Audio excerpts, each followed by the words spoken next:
radio control room. A desk with a microphone, a headset and a primitive control panel.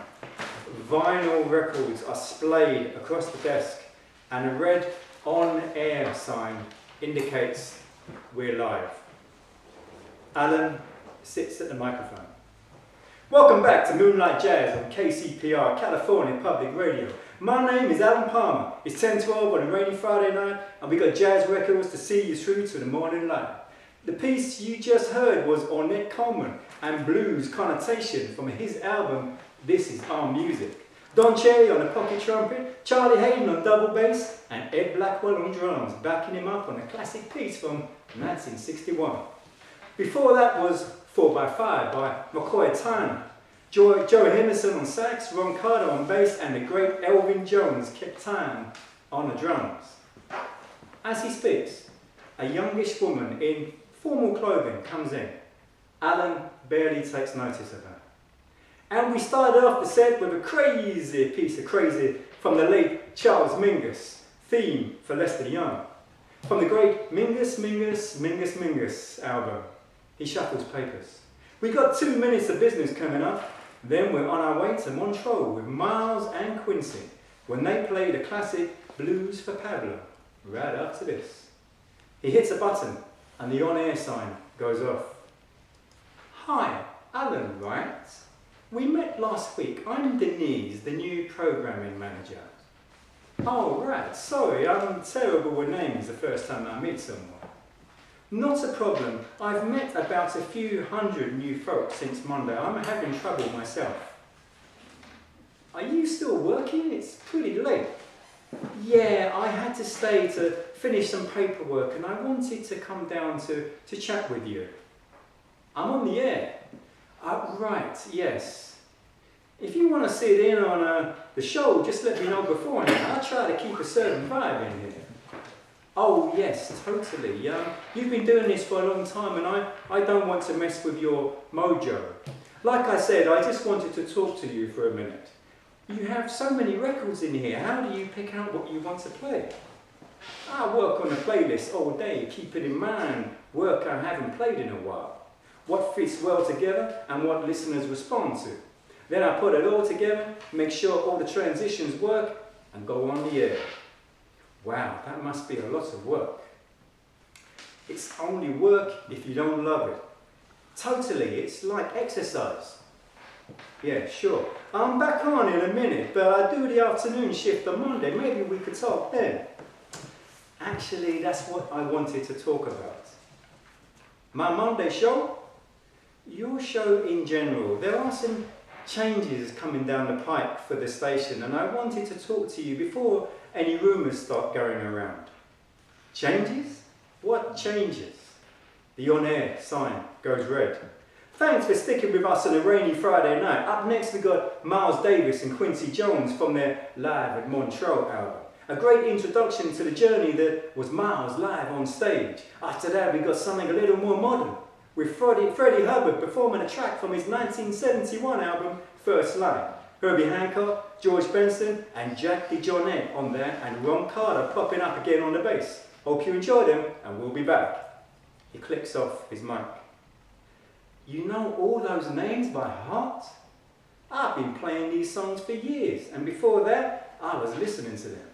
They're in my blood and my bones. What changes? She sits down. As you know, the past few years haven't been kind to public radio, both in terms of ratings and finances. Yeah. The challenges of staying competitive in an increasingly hostile market have forced the board of KCPR to explore ways that we can stay relevant while maintaining the station's signature values. Alan stares at her. We're changing formats after 56 years on the air? It's not so much a change as it is a refocusing to concentrate on news and informational programming. You gotta be kidding me. We're becoming a talk radio station? The board signed off on this? Bobby Hansen signed off on this? It was Mr. Hansen's idea. This doesn't make any sense. California has innumerable talk radio stations and precious few outlets for jazz. I can assure you that this is a mission-based decision, rather than a market-driven one. That's fantastic. I want to see Bobby as soon as possible. He's asked me to oversee the transition. If you need to talk to him, you can talk to me. The hell I can. You're taking my station away from me. Alan, it's not that simple. Our market research indicates that people like the idea of jazz much more than they like listening to it. Honestly, most people can't name a single jazz musician other than Miles Davis. And your adroit encyclopedic knowledge of the music, oh Lord, is also intimidating. I'm not allowing the board of KCPR to make my playlists. Our research indicates people want music that's more mellow, less confrontational, and requires no knowledge of the history and players. We'd like you to transition to smooth jazz. Dead silence. Smooth jazz?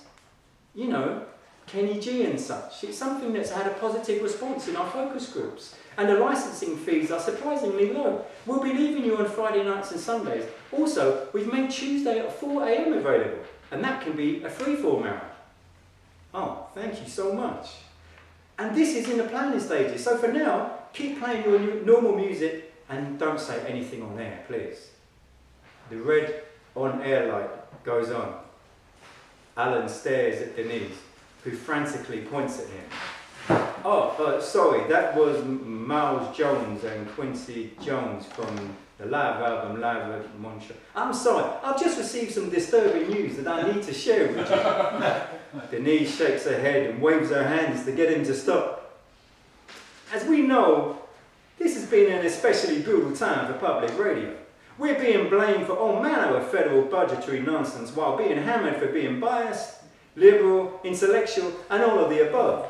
Through it all, KCPR has provided you with an alternative to the screaming street corner charlatans with their unending stream of depression, recession, war, and death battering you from every direction. But market research triumphs over good intentions, and next week, KCPR will become a top radio station. Now, in a full-on panic, Denise gets out her cell phone. Alan grabs it out of her hand and tosses it out of the studio. She runs off to get it.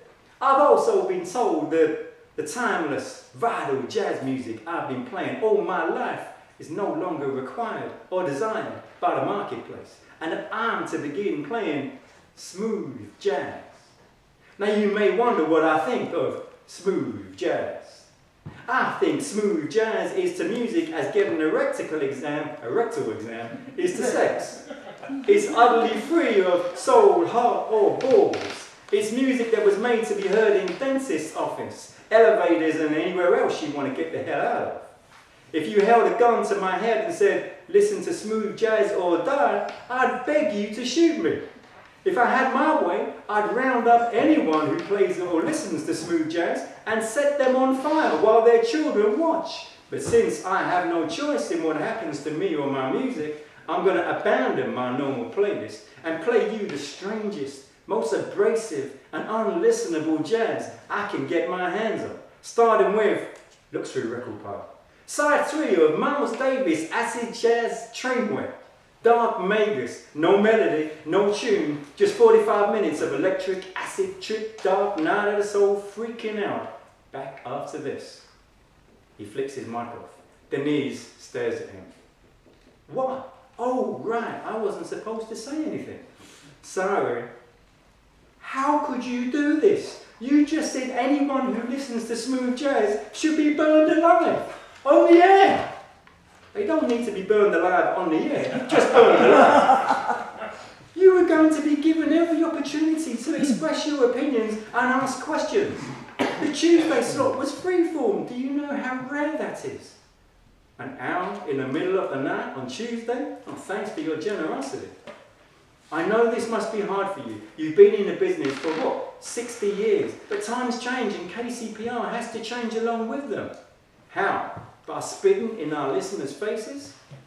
Read the market research. People listen to smooth jazz.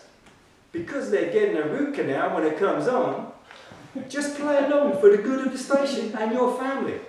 The red on-air light comes back on.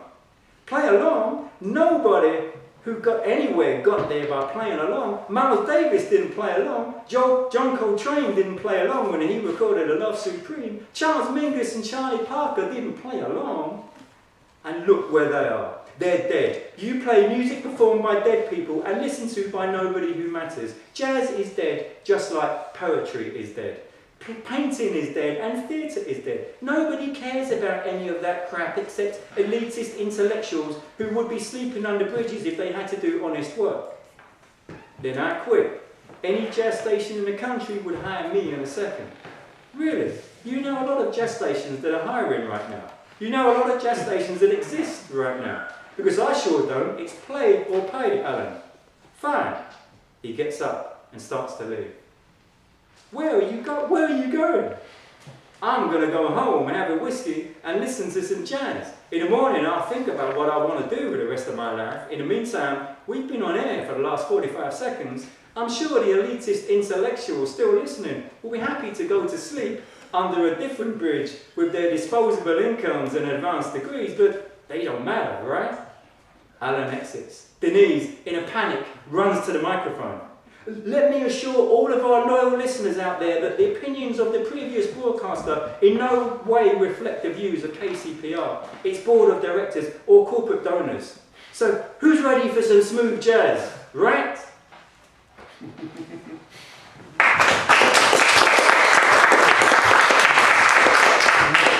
you, that was verve and great enthusiasm. Thank you. Mr. Timekeeper, can we have